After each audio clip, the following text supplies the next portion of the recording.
I've said this before and I'll say it again. Aquaman sucks. Actually...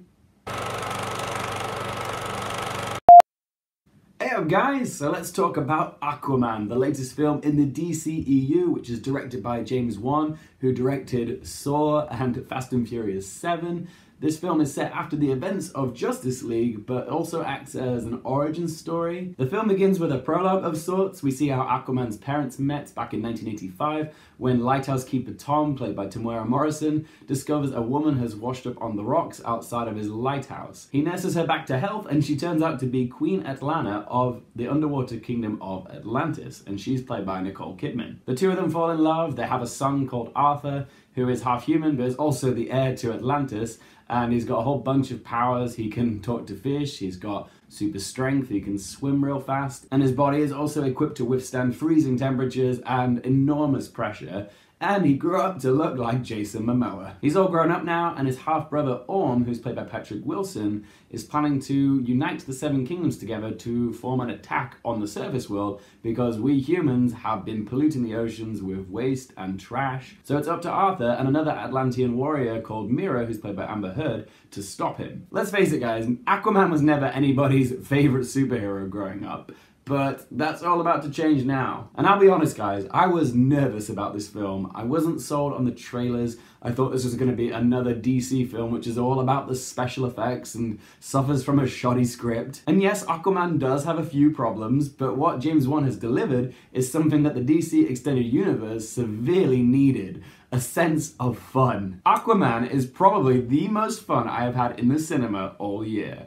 And a big part of that comes down to Jason Momoa's performance. He is clearly relishing playing the pint-chugging, trident-wielding bro dude that is Aquaman, and his gleeful energy is infectious. He's effortlessly cool, he downplays his importance, he refers to himself as a blunt instrument, not a king or a leader, and it's this humility that makes him a character that you can really root for. He's got a prickly chemistry with Mera, who's played by Amber Heard, and she's also fantastic in this film. I really enjoyed watching their romance, even if it is a bit predictable. And James Wan's flair for action is a highlight of this film.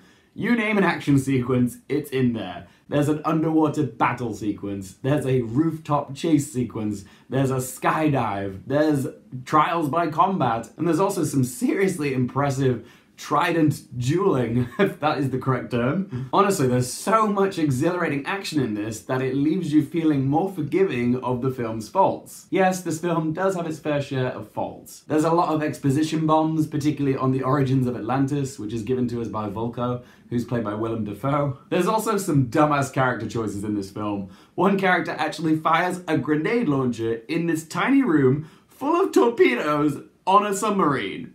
Do you not see the idiocy in that situation? But the whole submarine sequence itself defies all logic. Aquaman brings the submarine up to the surface from the depths of the ocean at like 200 miles per hour.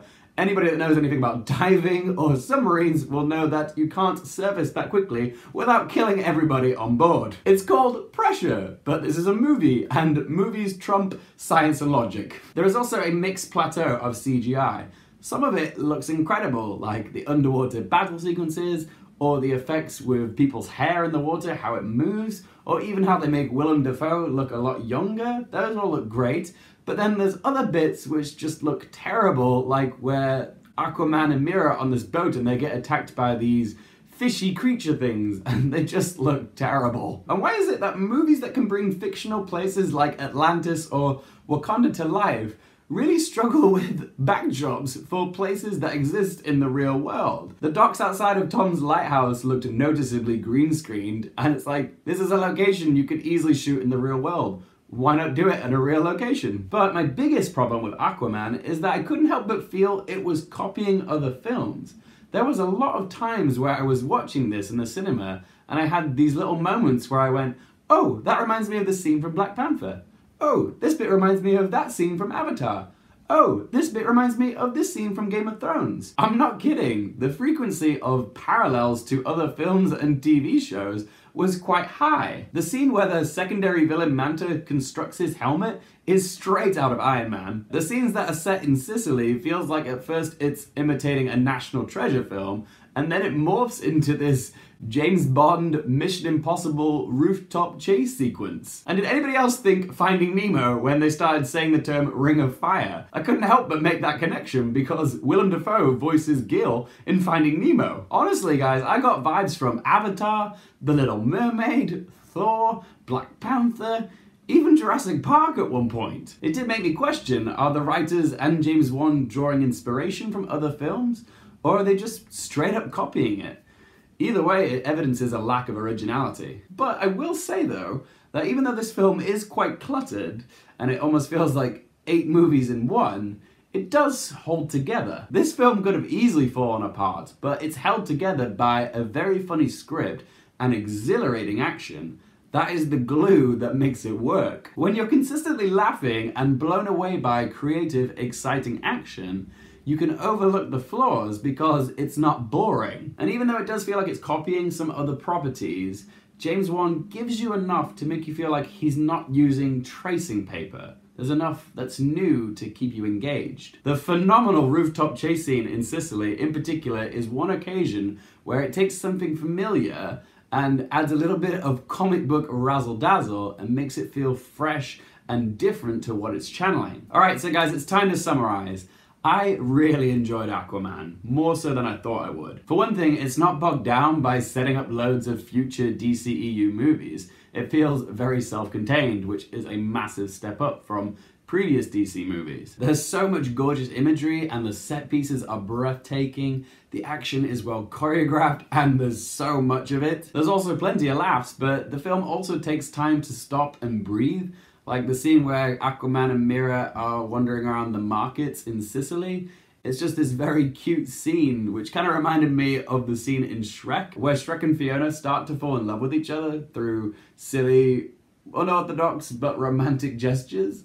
Yeah, that's another one that this film is channeling, Shrek. The parallels are endless. And even though there's 2 villains in this film, they're both pretty well explored, they've got clear motivations, and they also add to our hero's personal journey. The sound is amazing, the music is great, I also liked the environmental message. The special effects are a bit hit or miss in places, and in terms of its script, it is guilty of taking a few shortcuts with its exposition, but overall it's a very consistent film, and also a very entertaining one. Right, so let's ask my 3 questions. Would I watch this again? Without a doubt, yes. Would I recommend it for you guys? Yes. I had a blast watching this film, guys. It is a big screen film. Go pay to see it in a cinema. Trust me, you'll thank me. And what score do I give it out of 10? James Wan has done for the DCEU what Taika Waititi did for the Thor franchise. He's injected some fun and some life into it. Aquaman is a win for the DCEU. It's also my favourite of the DC films. Yep, even better than Wonder Woman for me.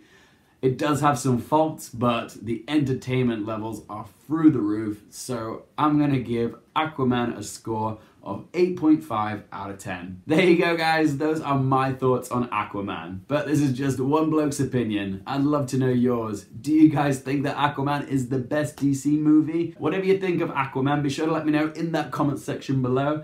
If you guys do like my content, please hit subscribe. And if you guys want to follow us on Twitter or Insta, you can find all that info in the description below. Thank you so much for watching, guys. For more things related to movies, TV, and popcorn culture, I'm Luke Hearfield, and I'll see you next time.